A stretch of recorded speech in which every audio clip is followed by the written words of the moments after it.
So welcome everyone to this class about civil liability in artificial intelligence. The topic of today's class is very relevant, so much so that even if you never heard about the regulation of advanced technologies, you certainly saw on some newspaper or magazine or news on TV as well, people discussing civil liability in artificial intelligence or robotics or advanced technologies in general.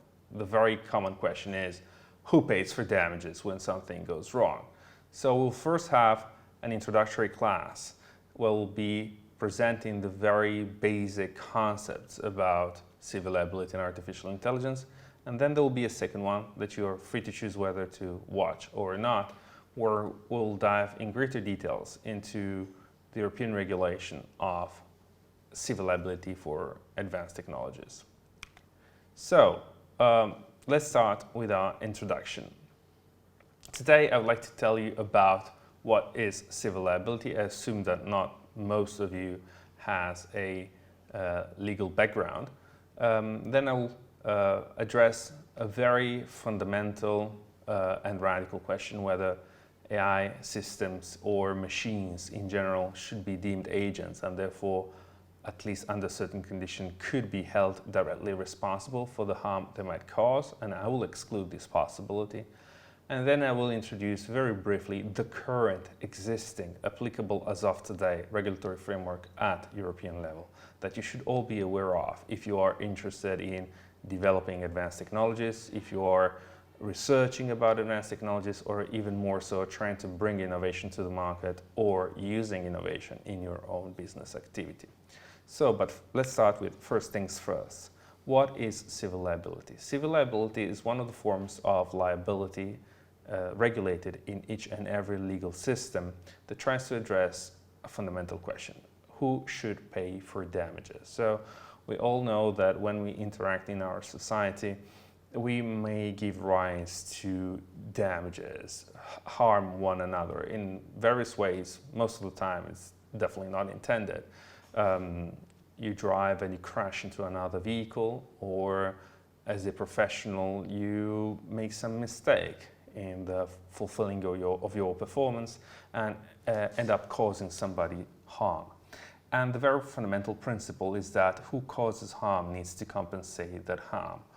And this is the realm of civil liability. So basically civil liability establishes who needs to bear the economic consequences of an accident. In some cases you might cause an accident and be called in to respond for the consequences of that accident, to make that person whole, to compensate through the payment of a sum of money that should put the harmed party in an equivalent position to the one he found himself before you harmed him with your behavior or conduct.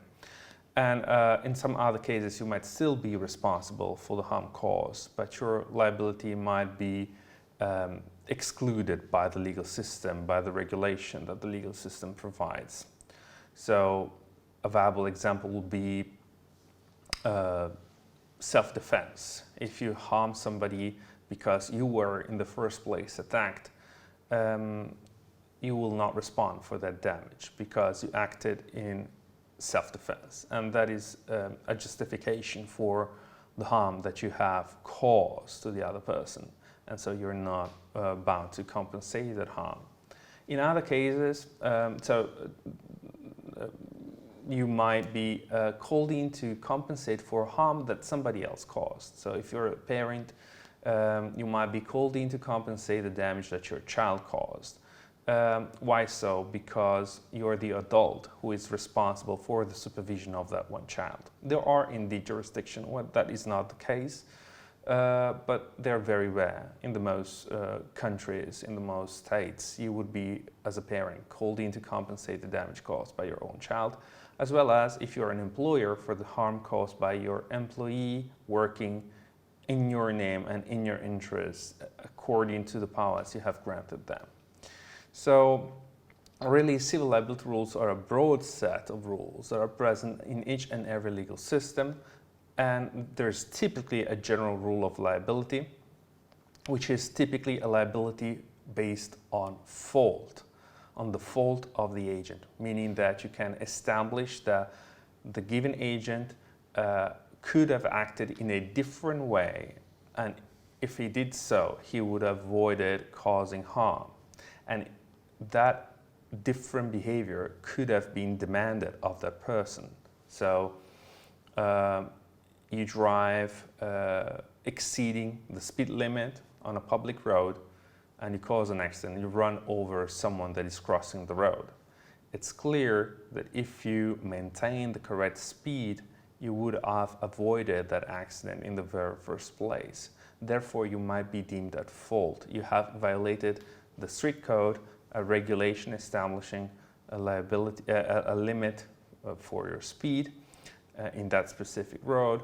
But at the same time, you have also failed to comply with the standard of diligence that would advise you to pay attention under those circumstances, behave differently, be more accurate, and avoid causing harm in the very first place. However, as I said, civil liability rules are always a broad spectrum of rules, and in each and every legal system there are also dedicated norms that only apply to specific cases. Typically, we may find dedicated norms establishing the liability of a car driver, of a car owner. Very often car owners are objectively liable for all the damages their vehicle may cause, meaning they are responsible even if they are not the person that is behind the wheel driving the car. And there are liability rules that are dedicated to teachers overlooking their pupils, parents, owners of animals and things that might be dangerous when used.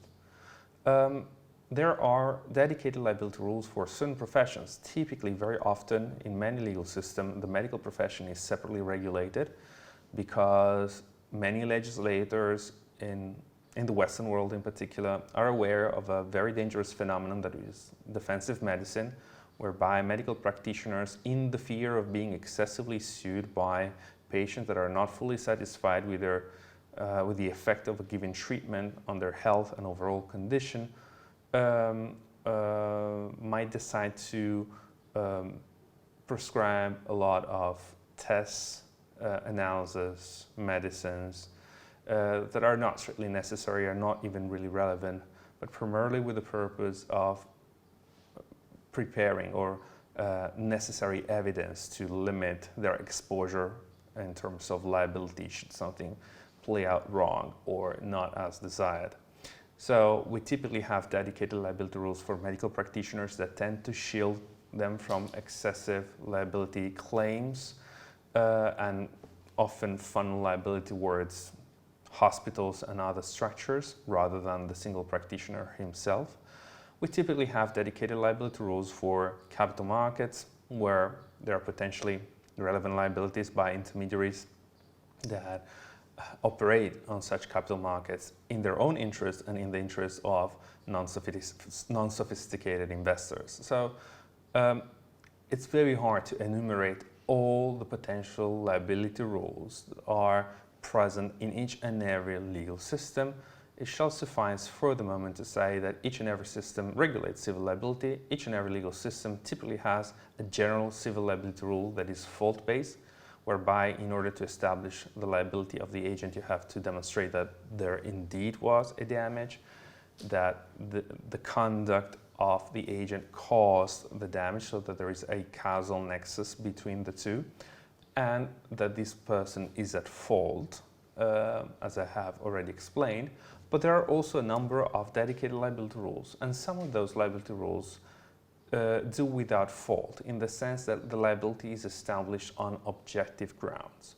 A very relevant case is that of product liability, but we will get into that in a moment, because that is indeed the most relevant piece of legislation today existing at European level that would certainly apply to all sorts of AI and advanced technologies in general. So liability can also be established on objective grounds, and fault, despite being the general rule, has many exceptions, many relevant ones. And in the field of advanced technologies, those exceptions are, as of today, the prevailing traits, the prevailing rules that define the entire legal framework. And we'll get back to that in a moment. But the fundamental question that everybody asks when addressing advanced technologies and civil liability is, should we consider advanced AI systems, advanced robots, or other forms of advanced technologies as agents, therefore directly responsible for the harm that they might cause? And the short answer is no. But we need to dive a little bit into this debate to clarify the overall framework. Many philosophers and some lawyers maintain instead that AI system or robots and machines more broadly might be held responsible for the damage they cause. The reason why they say so is that machines are perceived to be autonomous to some extent. This is potentially what is typically understood as the qualifying trait of AI. Even this should be challenged to some extent. But very many people do believe that the autonomy of a machine causes a paradigm shift whereby you can no longer hold the human being that programmed or conceived or deployed the machine responsible for the damage that that machine would cause during its functioning.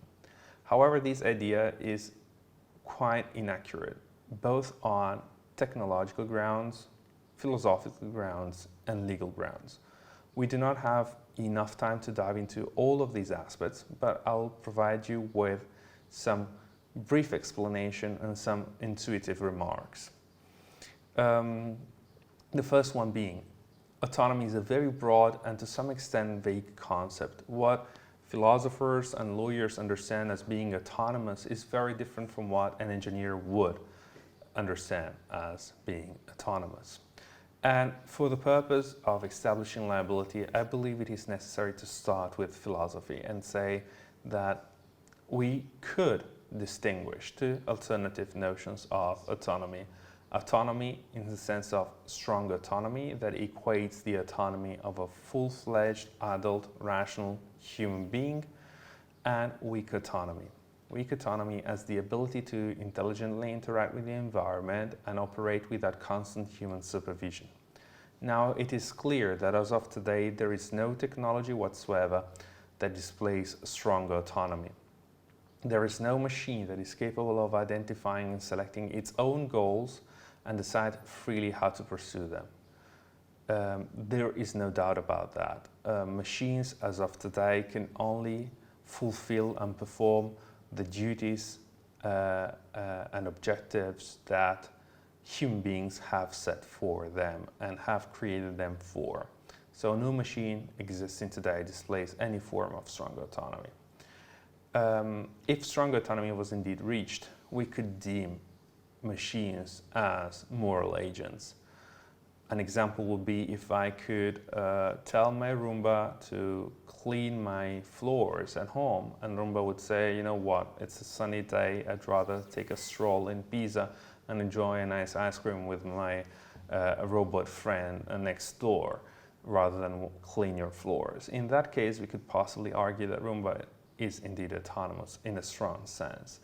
But we do not want such robots in our society, because we want robots to function towards our end and do what we have programmed them to do. So it's clear that we do not have that. That would indeed justify treating a machine as agents, but that would even simplify the task of lawyers, because we could simply apply the existing legal framework, and the existing legal framework would also provide the necessary incentives to optimal behavior to the machine. Because in fact, one of the functions of civil liability is that of inducing the desired behavior on the side of the agent. So I respect the speed limit on a road because I am afraid of being fined, I'm afraid of being held responsible should I cause an accident. I put all of my skill and attention in performing my work, my intellectual work, because I do not want to be held responsible. Also because I enjoy my work and because of my reputation, but also because I do not want to be held responsible. So Liability rules have an ex ante effect of inducing the desired behavior on the side of the agent, but that is dependent upon the fact that the agent can be scared or can be influenced through the fear of the sanction. A machine that is not aware of its existence would not be scared from the fear of a sanction. Short of that, short of strong autonomy, weak autonomy is what we see in different degrees among existing technologies and reasonably foreseeable technologies, and those technologies that are currently being researched and would reasonably emerge within a certain amount of time. Now, those weak autonomous machines definitely do not satisfy the criterion to be deemed an agent, but they're just a tool in somebody else's hand. So that is the case of the smart thermostat that some authors use in their example. I'm citing an article by Luciano Floridi where he claims that a smart thermostat capable of changing the temperature in a room could be deemed an artificial moral agent if only he could cause harm to human beings living and habitating the room in that very moment. But I disagree completely, and for the reasons that I have just explained. A smart thermostat is only functioning according to the algorithm it is programmed with to regulate the temperature in a room. It cannot be blamed for what it does. Somebody else programmed it that way. It's not really free to choose what it is doing, and it's just functioning independently without human supervision, but without displaying any form of strong autonomy.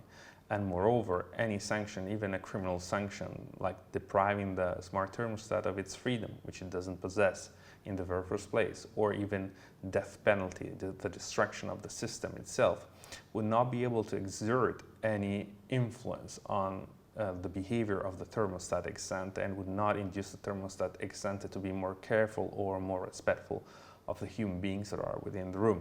So even the purpose that typically a legal system fulfills cannot be applied in any way that would make sense if we considered such kind of advanced technologies like those that are existing today and like those that are foreseeable as agents. If one day, 2 centuries from now, we'll be able to conceive fully artificial life, so a system that exists for its own sake, that is capable of pursuing its own interests, if we aren't going to be dominated by that system, we could consider treating that system as an agent and attribute it with rights and obligations. But as of today, we're safe to say that there is no way autonomy justifies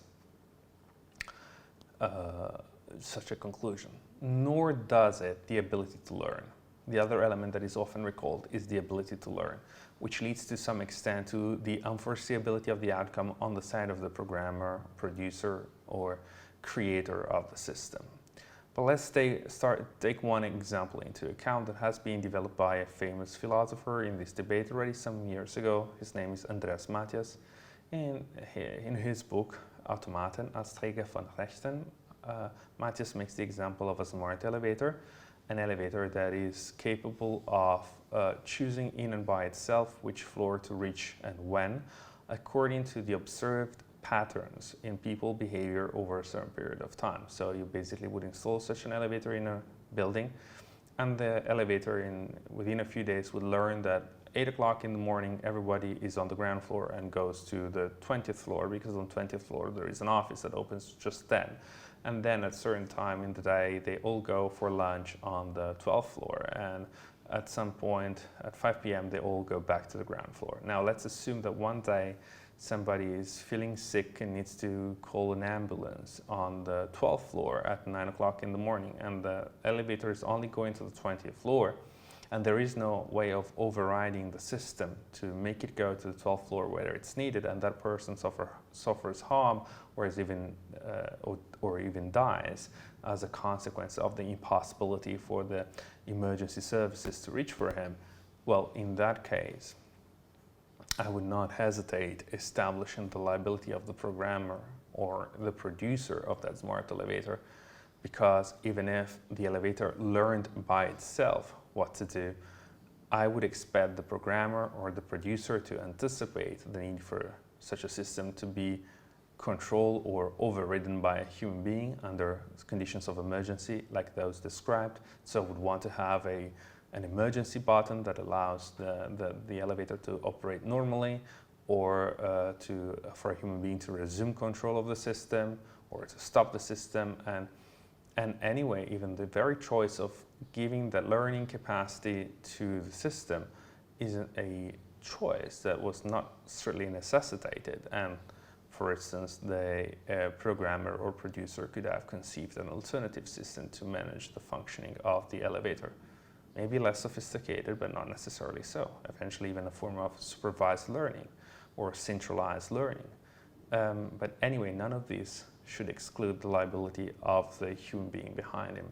And the argument of the so-called liability gap, therefore, does not hold true.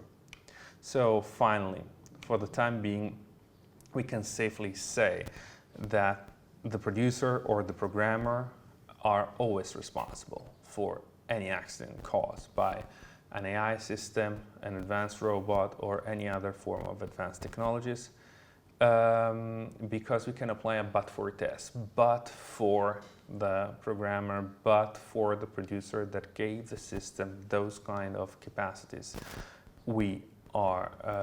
Those systems would not be capable of doing what they actually did, and therefore even cause harm.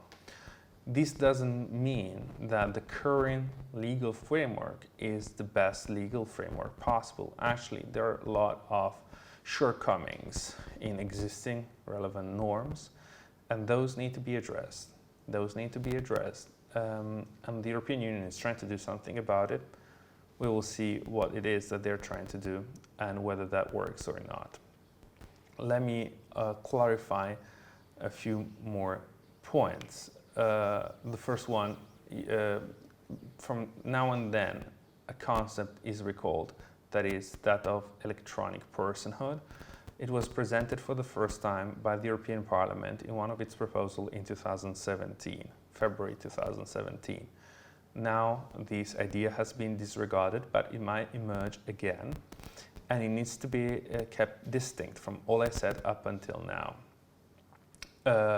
Because some people misunderstood the notion presented by the European Parliament with the wording electronic personhood as the attribution of robots and AI system of rights as if they were living things, human beings, or anyway agents, in the sense that I have just clarified and excluded that could be deemed correct. However, there is a way in which this notion of electronic personhood could actually make sense, and that is if we understand it in a purely instrumental way. Electronic personhood could be deemed similar to what is typically the position of a corporation, namely a legal person, which is not attributed rights because it is deemed a living entity or deserving protection as if it were a human being or some animal, but just for instrumental and functional reasons. We attribute corporation legal personhood because corporations operate on the markets, and we want to simplify the contractual relationship. If the corporation is identified as an entity in and by itself, legal relationship with potential customers, suppliers, shareholders are all simplified because there is an intermediate legal entity, and you do not have to make all the shareholders interact with all the suppliers all the time when they want to enter into a contract, with all the employees when they want to hire a new employee, and with all the customers. But you simplify legal relationship radically. Another reason why we want to have corporations is because we typically apply corporations different tax regimes from single individuals. So tax reasons justify treating corporations as a separate entity from its shareholders. And also we separate corporations in order to achieve the separation of assets, meaning that the assets of the corporation are kept separate from the assets of its shareholders, which means that if I invest in a company, I'm only risking the amount of money that I have decided to invest in that one company and not my personal wealth. This segregation of capital is an essential function of a corporation, a reason why we want corporation to be treated as a separate entity. Now, we could apply an analogical reasoning to an analogous reasoning to advanced technologies and advance the notion of electronic personhood in this sense. That would not entail attributing AI systems or robots rights, duties, or obligations because we deem them to be agents, because we deem them to be deserving of such a treatment, but just for purely instrumental reasons. We might want to be able to register an AI system that is functioning on capital markets, investing and trading stock, derivatives, and the like. And that would be for purposes of transparency. And for such purposes of transparency, we might want to register it as if it were a corporation, and therefore we might want to attribute it legal personhood because of that. We might want to attribute legal personhood because this AI system is capable of generating art or contents that have a value, and we want to distribute cash flows to a multiplicity of people that are involved in the creation of the algorithm, in its training, its use, and therefore we might want to create an intermediate entity whereby the cash flow generated by these IP rights is attributed to the system, and then, only then, distributed in different percentages to the different subjects that are involved in its functioning, as if it were a corporation. So for these very functional instrumental reasons, we might want to deem an AI system an artificial agent in the sense of attributing it electronic personhood without ever admitting to the fact that that would be on ontological grounds whereby the robot or the AI system is similar to a human being or similar to an animal, and on the one hand deserves to be protected and deserves to have rights attributed to it, and on the other hand it also needs to be made responsible for its functioning and actions. Finally, if this is the case, if AI systems and machines are all to be deemed things, products, the current existing regulatory framework at European level, which is the most interesting level of analysis we will take into account, may be divided into there is a body of norms that is the so-called product safety regulation that most engineers and those researching technologists will be familiar with. It's those set of norms that establish the minimal requirements that any system, any products need to meet in order to be certified,